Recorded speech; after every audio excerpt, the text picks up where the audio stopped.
यह वर्ष 12 फरवरी को पड़ने वाली माघ पूर्णिमा एक अत्यंत महत्वपूर्ण तिथि है, क्योंकि इस समय प्रयागराज में महाकुंभ का आयोजन हो रहा है। जब माघ पूर्णिमा कुंभ महासंगम के दौरान आती है तो इसका महत्व हजारों गुना बढ़ जाता है। महाकुंभ हर 144 वर्षों के बाद आता है और उस दौरान पड़ने वाली माघ पूर्णिमा को विशेष रूप से अमृतम पूर्णिमा कहा जाता है।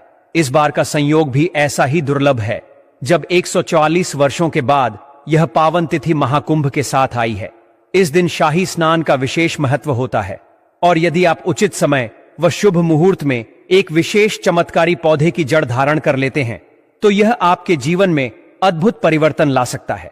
ऐसा माना जाता है कि इस चमत्कारी जड़ को धारण करने के कुछ दिनों बाद ही धन समृद्धि की वर्षा होने लगती है और कोई भी बाधा आपकी उन्नति को रोक नहीं सकती।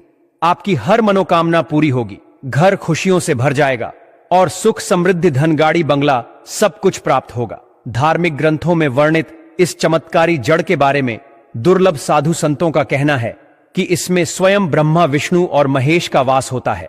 यही कारण है कि महाकुंभ में आए अनेक संत इस जड़ को धारण किए हुए हैं। यह अवसर अत्यंत दुर्लभ है क्योंकि अगली बार यह संयोग पूरे 144 वर्षों के बाद ही आएगा।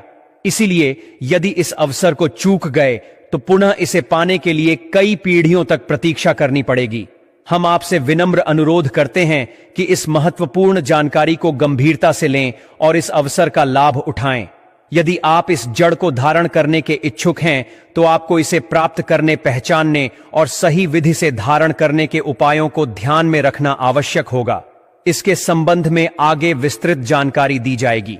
माघ पूर्णिमा के इस पावन अवसर पर यदि आप आर्थिक, पारिवारिक, व्यावसायिक या स्वास्थ्य संबंधी किसी भी समस्या से जूझ रहे हैं तो यह चमत्कारी जड़ आपके जीवन में सकारात्मक बदलाव ला सकती है।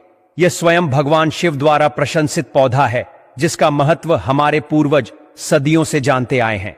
हिंदू पंचांग के अनुसार माघ पूर्णिमा माघ मास के शुक्ल पक्ष की पूर्णिमा तिथि को आती है। इस वर्ष यह 11 फरवरी को शाम 6:55 बजे प्रारंभ होगी। यदि आप माता लक्ष्मी की कृपा प्राप्त करना चाहते हैं तो इस शुभ अवसर पर विशेष उपाय करने का प्रयास करें। यह सुनहरा अवसर आपको धनवान बना सकता है और आपके भाग्य को नई ऊंचाइयों तक पहुंचा सकता है। वहीं इस तिथि का समापन अगले दिन 12 फरवरी को शाम 7:02 पर होगा। उदया तिथि में मां माघ पूर्णिमा का व्रत 12 फरवरी 2025 को रखा जाएगा। माघ पूर्णिमा के दिन स्नान दान करने से शुभ फलों की प्राप्ति होती है। मान्यता है कि इस दिन अन्न व वस्त्र दान करने से देवी देवताओं का आशीर्वाद प्राप्त होता है, मां लक्ष्मी की कृपा मिलती है। मान्यता है कि इस दिन देवता गण पृथ्वी लोक पर भ्रमण के लिए आते हैं। माघ पूर्णिमा पर अगर आप इस पौधे की जड़ को धारण करते हैं तो स्वयं आपके पितरों का आशीर्वाद आपको मिल जाएगा। भक्तों, आपने अपने आसपास अपामार्ग का पौधा, जिसे चिड़चिटा भी कहते हैं, और साथ ही एक और पौधा छोटा धतूरा का पौधा जरूर देखा होगा। यह दोनों ही बहुत फायदेमंद माने जाते हैं। सौभाग्यशाली हैं वे लोग जो इसकी महिमा को जानते हैं। खुद हमारे शास्त्र इसकी महिमा का वर्णन करते हैं। छोटा धतूरा को कई नामों से जाना जाता है। कई लोग इसे खाखरा कहते हैं, कहीं शंखा होली तो कहीं कंथारिया। आप कमेंट करके बताइए कि आपके एरिया में इसे किस नाम से जाना जाता है और क्या क्या उपयोग आपके तरफ इसका किया जाता है। बचपन में हम इसे कोक लवर कहते थे और एक दूसरे के कपा डीडीए में चिपका कर खेला करते थे। लेकिन आज मैं लक्ष्मी प्राप्ति के लिए इसका उपाय आपको बताऊंगा, क्योंकि इसकी जड़ में मां गंगा का और इसके पतियों तनों फलों में पाया जाता है ब्रह्मा विष्णु महेश का वास। भक्तों, विष्णु भगवान जहां प्रसन्न होते हैं वहां माता लक्ष्मी स्वतः आ जाती हैं और माता लक्ष्मी जी आती हैं तो जीवन से सभी परेशानियां, रोग दुख का नाश हो जाता है।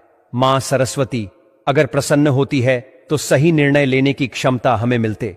हमारा हर निर्णय हमारे लिए लाभकारी सिद्ध होने लगता है। आपके जीवन में आपको उन्नति करने से कोई नहीं रोक पाएगा। आपकी हर मनोकामना होगी, पूरी खुशियां से भर जाएगा। आपका घर जीवन आपका खिलखिला उठेगा। कुल मिलाकर धन से संबंधित तो कोई परेशानी होने ही नहीं वाली। आपको भक्तों, आप इस वीडियो को अंत तक जरूर देखिए, क्योंकि हम आपको हर चीज बारीकी से बताएंगे। प्रिय भक्तों, चिड़चिटा के पौधे की बात करें तो इसे अपामार्ग भी कहा जाता है। इस पौधे के माध्यम से पेट की लटकती चर्बी, सड़े हुए दांत, गठिया, अस्थमा, बवासीर, मोटापा, गंजापन, किडनी, इन सभी जैसी 20 से अधिक रोगों का नाश हो जाता है। इसीलिए आप समझ सकते हैं कि यह वरदान के समान है। आपके एरिया में देखते होंगे बूढ़े बुजुर्ग जो हैं वह बताते होंगे कि इसका इस्तेमाल कैसे किया जाता है। इस पौधे से दातुन किया जाता है, खास रिवाज है। पौधे के बारे में आपको बताएंगे, इसके तने के बारे में बताएंगे, पत्तियों के बारे में बताएंगे, बीज के बारे में बताएंगे, फूल और जड़ के बारे में बताएंगे। हर एक इसका जो पार्ट है वह बहुत ही महत्वपूर्ण है। इसीलिए इस पौधे के बारे में जानना बहुत जरूरी है। थोड़ा सा अगर आप इसे जानते होंगे तो पहचान लीजिए। वीडियो में जो दिख रहा है वह यही पौधा है। आमतौर पर आपके आसपास इसे देखा जाता होगा। इसे चिड़चिटा कहा जाता है, कहीं कहीं पर आंधी झाड़ा भी कहा जाता है। अपामार्ग की ऊंचाई जो होती है लगभग 60 से 120 सेंटीमीटर होती है। आमतौर पर यह लाल और सफेद दो प्रकार के अपामार्ग होते हैं। दोनों ही प्रकार का फायदेमंद है, लेकिन श्वेत जो होता है, उजला जो अपामार्ग है, वह बहुत ज्यादा फायदेमंद होता है। इसी का उपयोग आज हम आपको बताएंगे लक्ष्मी प्राप्ति के लिए तांत्रिक उपयोग में। लेकिन क्या क्या इसका इस्तेमाल करना है, कैसे उपाय करना है कि आपके जीवन में खुशियां आए, पैसे रुपए और गरीबी की जो परेशानी है वह दूर हो जाए। देखिए भक्तों, आज आदमी रुपया पैसा कमाने के लिए क्या कुछ नहीं करता, तो क्या आप 5 मिनट का समय निकालकर इस वीडियो को नहीं देख सकते हैं? क्या पता यह आपकी अंतिम वीडियो हो और आपको फिर कोई वीडियो देखने की जरूरत ना पड़े।